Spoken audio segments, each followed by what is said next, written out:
en cuarto de la ESO en el Liceo Ignacio Aldecoa, en la isla de La Graciosa.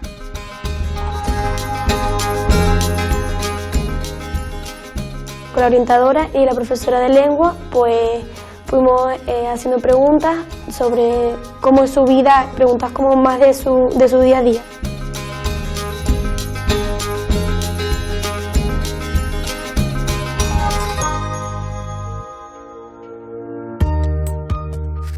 Un trastorno de la conducta es como un compañero más de la clase, pero que le cuesta más a lo mejor estudiar y centrarse en lo que tiene que hacer, y que pues si hay que tenerlo levantado, si él lo necesita estar de pie, pues que lo esté, y tenerlo pues como un compañero más, pero sabiendo su trastorno. Yo pensaba que tener altas capacidades era lo mejor del mundo, pero no, porque también pues a ellos les cuesta, como ya han dicho, pues que se aburren de estudiar y lo dejan, y realmente ellos pueden, porque todos podemos estudiar lo que queramos y lo que nos propongamos. No era tan complicado hasta que me fijé y vi que tener altas capacidades tampoco es tan fácil sobrellevarlo. A veces aparentamos una cosa y en realidad somos otra, y que tenemos que tener, por así decirlo, mucho cuidado con lo que decimos. Me parece súper importante que los chicos conozcan de primera mano los trastornos, las diferentes necesidades de aprendizaje que hay, porque ellos pueden valorarlo mejor, pueden aceptar más al compañero, pueden entenderlo mejor y sobre todo incluirlo mejor. La inclusividad es muy importante en todos los ámbitos de la educación. Para tener las salas de plano.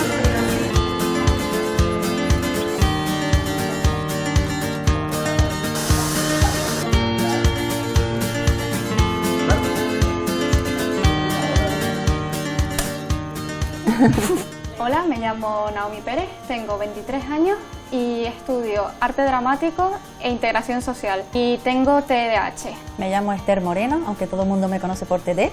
Tengo 52 años, soy docente, psicopedagoga y perito judicial en psicopedagogía clínica, y tengo altas capacidades intelectuales. El TDAH, o el trastorno del déficit de atención con hiperactividad, es un trastorno neurobiológico que afecta entre el 4 y el 7% de la población. Se caracteriza por falta de atención, por hiperactividad y por la impulsividad. Y vengo a contar un poco cómo es el día a día de las personas que tienen mi trastorno. Las altas capacidades intelectuales es cuando una persona tiene unas capacidades superiores al del resto de las personas, aunque eso es lo que dice la OMS. En España se clasifica de una forma diferente.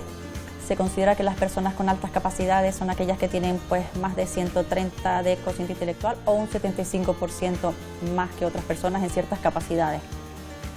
Y bueno, tenemos nuestras ventajas, pero también tenemos muchísimas desventajas, y bueno, ahora las oiremos.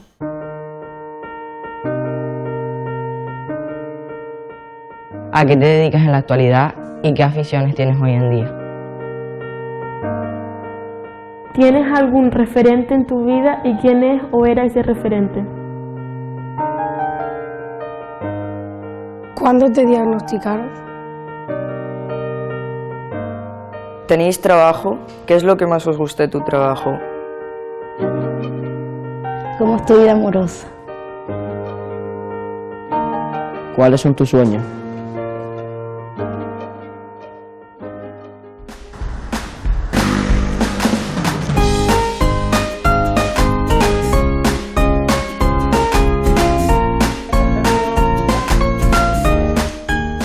Yo soy Diana Hernández, tengo 15 años, estudio cuarto de la ESO y vengo desde La Graciosa. Desde La Graciosa he venido al plató de Así Somos para conocer a nuestras invitadas. Hola. ¿Cómo supiste que eras TDAH? Vale, a mí me diagnosticaron TDAH a la edad de 7 años porque no estaba rindiendo como se supone que tendría que rendir una niña de mi edad en el colegio. Los profesores normalmente solían llamar a mi madre, solían comentarle: mira, esta chica está un poco distraída en clase, no hace caso, está todo el día en las nubes. Y mi madre pues al final dijo, aquí hay algo raro, y nada, me llevó de médico en médico hasta que me diagnosticaron por fin. ¿Y cómo te diagnosticaron altas capacidades?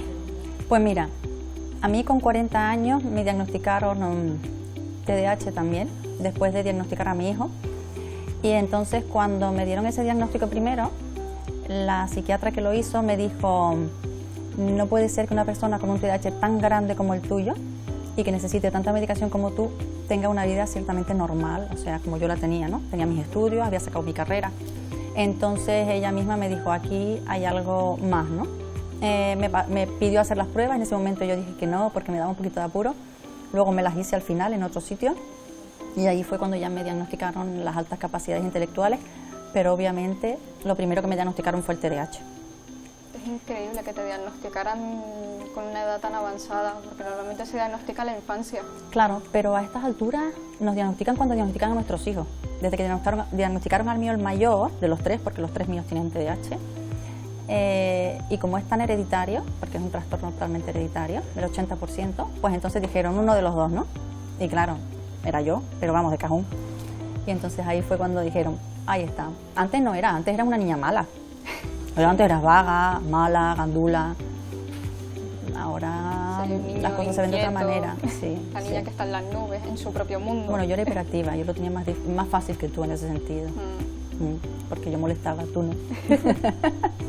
¿Cómo cambió vuestra vida después de recibir el diagnóstico? Tú. Mira, para mí fue un antes y un después, yo lo tengo que reconocer, porque a mí cuando me medicaron, que para mí fue lo más importante de mi vida, primero ya tuve una explicación en la que yo dije, Dios mío, solo tengo esto, qué barbaridad, qué bien, ¿no? No soy todas estas barbaridades que me llevaban tantos años diciendo.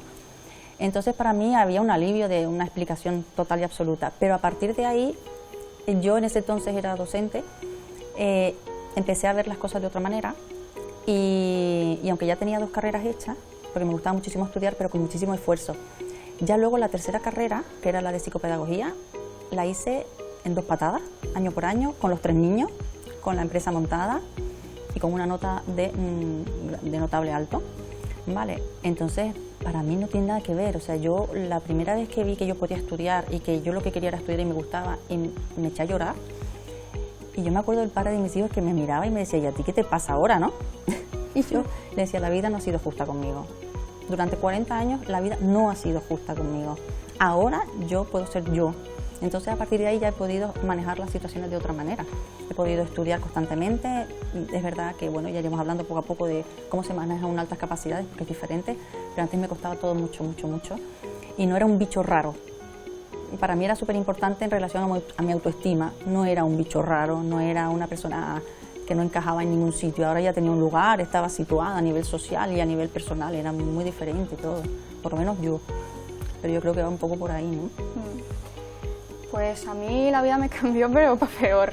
No por el diagnóstico en sí, sino por cómo la gente me percibía, porque claro, yo estudié ya en esa época en la que el TDAH todavía no era un trastorno muy conocido y mucha gente pensaba que el TDAH no existía y que era pues una cosa que se habían inventado los psicólogos y los psiquiatras para empastillar a los niños.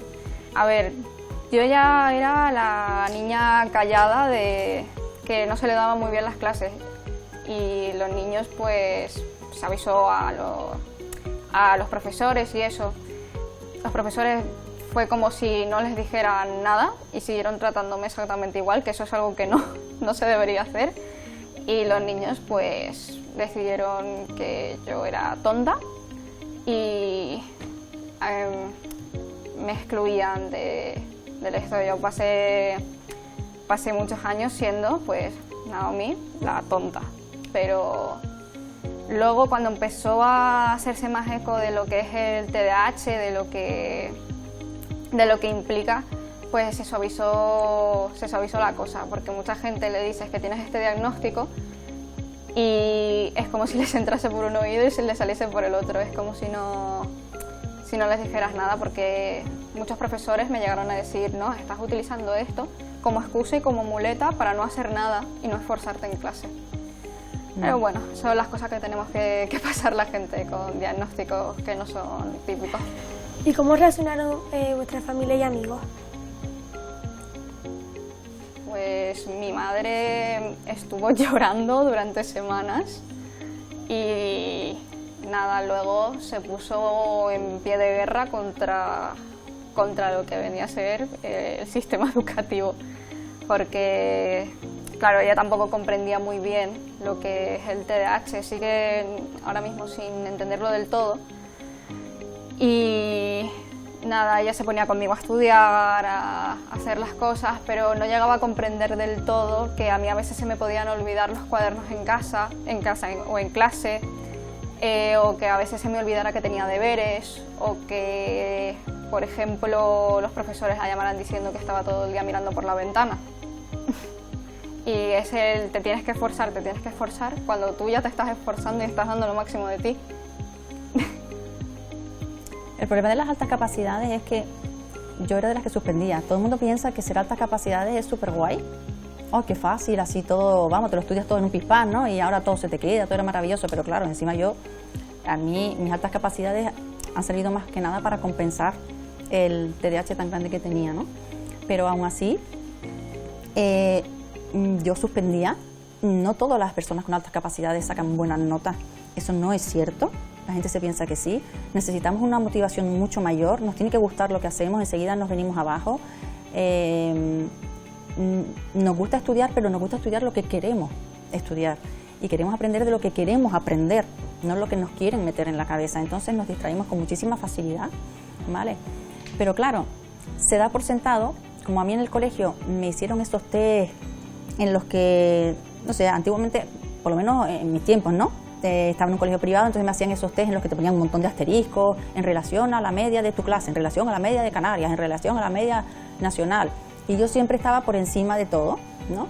Entonces se esperaba de mí mucho más de lo que yo realmente podía dar. El hecho de ser más inteligente, lo único que me llevó es a que me dijeran que era una gandula, porque como suspendía, pero era más inteligente, entonces que eres gandula, eres mala, eres vaga, no sabes aprovechar las oportunidades que se te dan, entonces al final eres mala persona, por lo cual entras en un tema de autoestima súper dañino. Y es verdad que no te dicen que eres tonta, pero sí te tratan como tal, ¿vale? Eso por un lado. Luego por ejemplo, mis hijos también tienen altas capacidades, ¿no? Y hay veces que con los niños se comete el gran error de que como piensan como viejitos, como dice, es que parece un viejo, ¿no? Y piensan de una forma tan adulta, se olvidan de que son niños. Y es muy duro, porque los niños son niños, y los niños siguen teniendo la edad que tienen, 7, 8, 9, 10 años, aunque las altas capacidades ahora se diagnostican a partir de los 12, 13 como definitivas, ¿no? Siguen teniendo esa edad y se les trata como si tuvieran muchísimos años más, cuando no tiene nada que ver su capacidad intelectual con su desarrollo evolutivo de niño, ¿vale? Entonces es verdad que a veces se espera de nosotros mucho más de lo que nosotros quizás podamos dar, o podemos dar más, pero se espera de nosotros otra cosa. Y a la hora de hacer amigos o buscar pareja o conocer personas, ¿cómo lo llevan? A ver, la gente que tenemos TDAH normalmente se nos suele describir un poco como que somos demasiado, somos muy efusivos. Cuando hay un tema del que nos apasiona, no paramos de hablar de ello. Solemos interrumpir sin querer de verdad a la gente, no miramos muy bien a los ojos porque pues estás hablando con alguien, estás intentando concentrarte en lo que dice y te pones a mirar a los lados y luego intentas concentrarte en mirar a esa persona a los ojos y no escuchas lo que dicen. Y es un poco duro ser amigos y mantener las relaciones. O sea, hay poca gente que aguante, por ejemplo, que estás una semana sin hablar con ellos porque no tienes la cabeza como para mandar un WhatsApp o para hacer una llamada. Y hay gente que piensa que somos demasiado intensos y eso pues les echa para atrás. O sea, los adjetivos que nos suelen venir dados es intenso, extraño, demasiado efusivos. impulsivos, claro. Y luego el tema de la pareja, o sea, llevar una pareja requiere muchísima atención y es algo pues que nos hace falta a la gente con TDAH y no mucha gente pues es capaz de comprender eso, de comprender que a veces no vas a poder llamar, a veces no vas a poder estar ahí, a veces lo único que te apetece es estar en casa y no interactuar con nadie. Eso es algo que mucha gente pues no O seguirnos el ritmo, ¿eh? ¿Eh? O seguirnos el ritmo. En mi caso, por ejemplo, seguir el ritmo mío es muy complicado. Es difícil, porque quizás con el déficit de atención tienes más esa problemática, pero los que somos hiperactivos tenemos la problemática contraria, es decir, estamos todo el tiempo en actividad constante. Entonces seguir el ritmo nuestro es muy complicado. Claro. Y luego, sí, ¿no? El cerebro te va a 1000. Claro, y el cuerpo te va a 1000, en mi caso también. Vale, pero el problema de tener altas capacidades, en realidad la gente se une a sus iguales buscando un hueco en la sociedad en la que tú te sientas a gusto y para eso siempre acabas con personas que son muy afines a ti, ¿no? Entonces a la hora de la verdad siempre estamos con personas que o son tan intensos como nosotros o son tan pasivos como nosotros, porque si no eso es imposible de llevar. El problema de las altas capacidades es que para nosotros, nosotros somos incapaces de estar con alguien que no nos completa a nivel intelectual, ¿no? Entonces nos dicen que somos elitistas. No somos elitistas, pero si tengo una adicción mental, y la adicción mental mía es la de meter datos en mi cabeza como si fuera un ordenador, porque es una necesidad biológica que tengo, ¿vale? Y la necesito constantemente tener, ¿no? Tener al lado una persona que no me aporta me resulta tremendamente complicado, ¿no? Entonces yo necesito a alguien que me aporte. No estoy pidiendo a alguien que tenga universidad sí o sí. Puede ser una persona que a lo mejor sea simplemente divertida, que sea creativa, que sea, pero que me aporte algo diferente. Que te estimule. Y no, claro, exactamente, y no que me genere una monotonía. Si me genera monotonía, ya como TDAH vamos muy mal, ¿es o no es? Nosotros estamos siempre cambiando, pum, pum, pum, pum. Y encima con las altas capacidades todo eso es todavía más acusado. Entonces yo necesito siempre estar estudiando. Y una persona que esté a mi lado y que tenga la paciencia de que me permita hacer una carrera tras otra.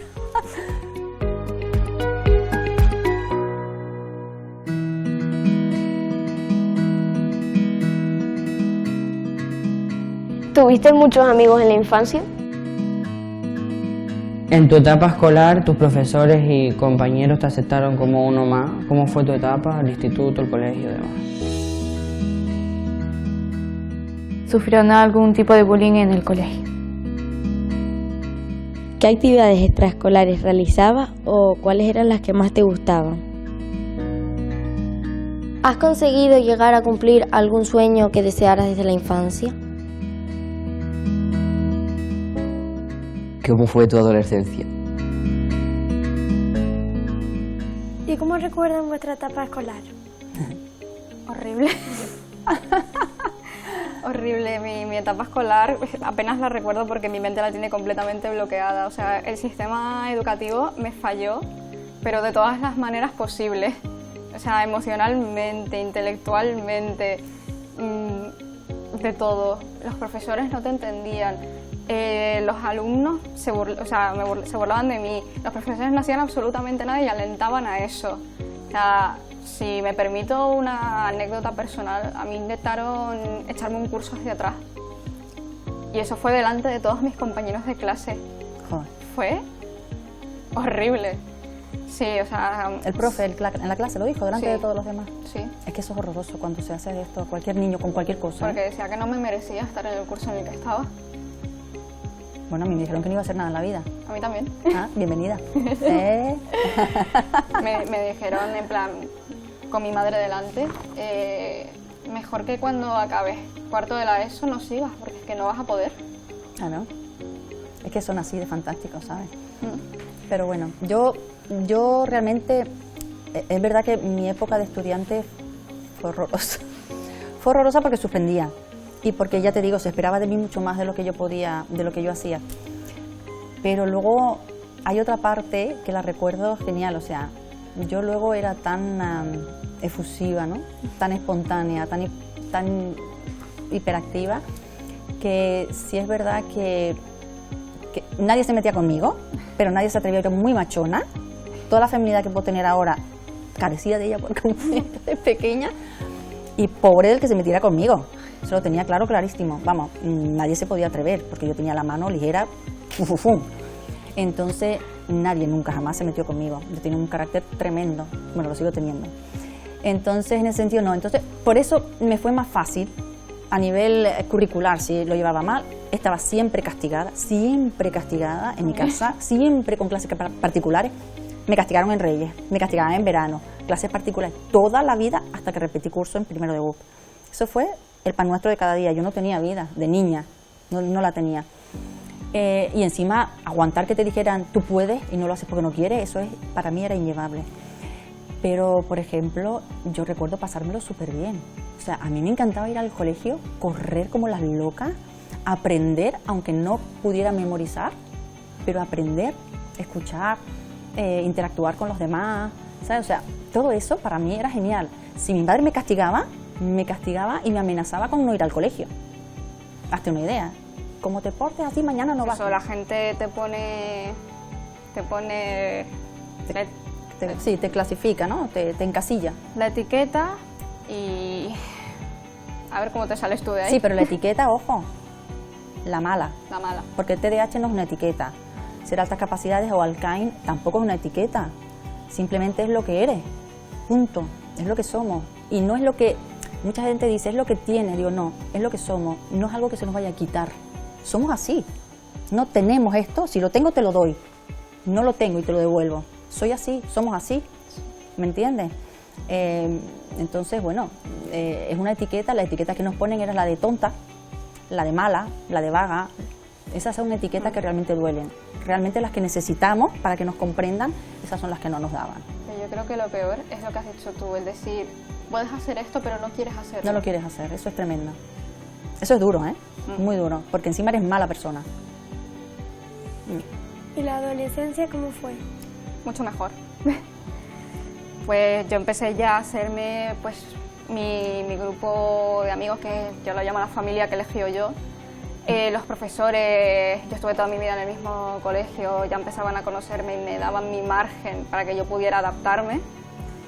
Y o sea, se pasaron los años de mi adolescencia, pues no tanto como un adolescente normal, pero sí algo muy parecido. ¿Tú cambiaste de colegio a instituto? No, yo estuve en el mismo, de colegio a instituto hasta que me gradué. Igual que yo. Bueno, pues yo la adolescencia la conseguí llevar mejor, primero porque repetí un curso, primero de BUP, que es el equivalente a tercero de la ESO, creo, o algo así, ¿no? Y a partir de ahí ya todo fue más rodado. Ya a partir de ahí me fue más fácil seguir. Ya ahí ya no suspendía, pero como buena altas capacidades, siempre estaba corrigiendo a los demás. Es un error grande que tenemos. Y entonces había una profesora que me tenía entre ceja y ceja, pero horrible, es verdad. Y yo actualmente a mis pacientes se los digo, o sea, todo lo que entra por aquí no puede salir por aquí. Pero entre la impulsividad que tenía por un lado y la impulsividad de las altas capacidades y de ver que eso no era así y de verle decir, pero que no ves que te estás equivocando, que eso no es complemento directo, es que eso no es... Entonces aquella me hizo racatán y me dio un sablazo. Y así estuve. Entonces la adolescencia en ese sentido sí fue dura y fue complicada porque tenía que lidiar con esa situación. Pero, por contra, me puse a jugar al voleibol. Fui jugadora de voleibol durante 8 años y además ya más a nivel de segunda división y primera y tal. Entonces la hiperactividad la pude controlar muchísimo gracias a eso. ¿Vale? Entonces mientras jugué al voleibol entrenaba hasta 3, 4 y 5 horas, 3 veces en semana, y se me hizo mucho más fácil. ¿Vale? Ahí ya bien. Ya luego cuando entré en la carrera, que empecé con magisterio, ahí ya la cosa cambió, porque ya hacía lo que yo quería. Y como hacía lo que yo quería, ya las notas empezaron a ir siempre súper bien, súper bien. Ahí ya la cosa cambió, ya nunca suspendí, ya nunca iba a verano, nunca me quedaba para ninguna asignatura, es mucho más fácil. ¿Y en la actualidad a qué se dedican? Pues yo soy estudiante, estoy estudiando integración social estuve en la universidad, pero al final decidí que no era lo mío. Y estoy estudiando arte dramático, que fueron las dos pasiones que descubrí yo estando en la universidad. Y por ahora me va bien, o sea que... Yo soy docente, bueno, hubo un tiempo en que lo paré porque se me hacía mucho estar con los 2 centros que tengo y además trabajar en la escuela pública por las mañanas, pero llevo 2 años haciéndolo. Este año estoy en secundaria, de profesora de NEAE por las mañanas, y luego ya tengo 2 centros especializados en TDAH, autismo, trastornos del aprendizaje y altas capacidades. Porque como mis 3 hijos lo son, me dediqué a eso, y perito. ¿Qué aficiones tienen hoy en día? La mía es fácil, te la digo ya. Estudiar. Me encanta leer, me encanta aprender. Me gusta muchísimo el cine, ir al cine y leer. Yo sería feliz yendo a la playa todo el día con el libro, papá. Y ya está, es fácil, simple. Pues yo, siendo una niña solitaria, pues yo encontré mucho consuelo en la lectura, en los videojuegos y pues en el cine, como dice ella. Y el gusto pues me sigue a día de hoy. ¿Y qué cambiarías para que la sociedad fuese más inclusiva? Pregunta difícil, ¿eh? Ay, completamente. Sí. Es que no sabría qué responder. Tú eres la experta. No, yo tampoco lo sé, porque no depende de nosotras. Nosotras solo lo pedimos. Nosotros pedimos que la gente nos entienda, que la gente sea más tolerante, que la gente entienda la inclusión, pero realmente lo que puede hacer la sociedad es programas como este, que son los que nos ayudan, ¿no?, a que todo esto sea mucho más visible, porque los trastornos nuestros son muy invisibles.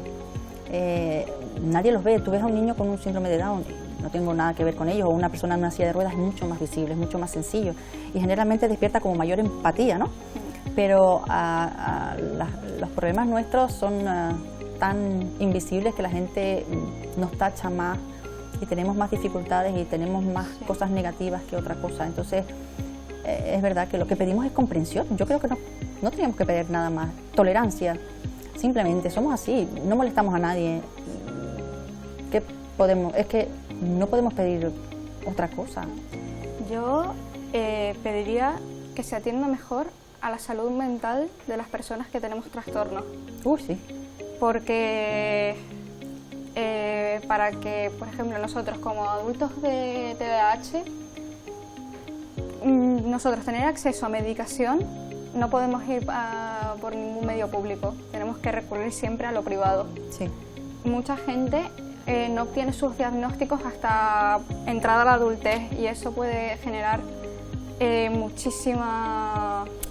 muchísima influencia en la salud mental de las personas, porque se sienten incomprendidos, porque se sienten diferentes, sienten que no encajan, que no pertenecen, y eso es un sentimiento que puede llevar pues a depresiones, a trastornos y cuadros de ansiedad, porque eso es algo que tampoco se dice mucho, que es que las personas que padecemos TDAH y altas capacidades, nosotros levitamos mucho hacia los cuadros de ansiedad y de depresión. Sí, es verdad. A ti te dan el diagnóstico y empiezas con la medicación, eso es un antes y un después. Eso es pasar de no poder hacer nada porque no puedes, o sea, porque estás bloqueado completamente, a llevar una vida casi por completo normal. Una vida productiva, una vida pues que te aporta cosas. Claro, pero es difícil. Hay mucha gente que está en contra de la medicación, ya te digo, incluso se gasta uno más dinero en un psicólogo, que vas todas las semanas, que la medicación, que cuesta lo que una sesión de psicólogo, te cuesta la medicación más cara, ¿sabes? Pero no sé por qué existe esa reticencia al diagnóstico, sobre todo en los adultos. Es difícil, es complicado. Sí, ¿verdad? Pero sí, eso pedimos, que los médicos se pongan las pilas, que en educación también se las pongan. Eso molaría, ¿no? Sí, que los centros educativos pongan de su parte, que se eduquen, que intenten aprender que no hay solo un modelo de alumno, que hay muchísimos modelos de alumnos y hay alumnos que tienen necesidades que no van a coincidir con lo que tú tienes en mente, con un alumno normal. ¿Cómo se ven en un futuro? Uy, mi futuro ya es que está presente. Así que yo es que me paso la vida peleando, ¿eh? Mi vida es luchar y luchar y luchar y lo haré toda la vida, yo creo. Así que precisamente por todo lo que estamos hablando ahora, yo la carrera de psicopedagogía me la saqué por pelear, lo de perito judicial en psicopedagogía clínica también.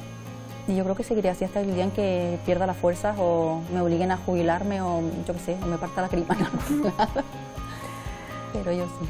A mí es que pensar en el futuro me pone muy nerviosa y me encanta el presente, o sea que yo lo que me echen. O sea, llevo toda la vida luchando y voy a seguir toda la vida luchando. Pues súper bien, porque ha sido súper interesante saber un poco más de las chicas.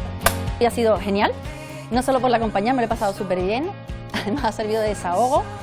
Hemos podido dar un poco de visibilidad a algo que realmente es invisible y bueno, ha sido bastante terapéutico y ha sido una experiencia espectacular. Ha sido muy enriquecedor. Me parece lo más importante, la visibilización de temas pendientes que tiene la sociedad, porque tú cuando no hablas de algo no existe y necesitamos que se vea, que exista para que puedan ayudarnos y poder integrarnos bien en la sociedad, porque en esto vivimos todos y la sociedad es la que se tiene que adaptar a la gente que vive en ella.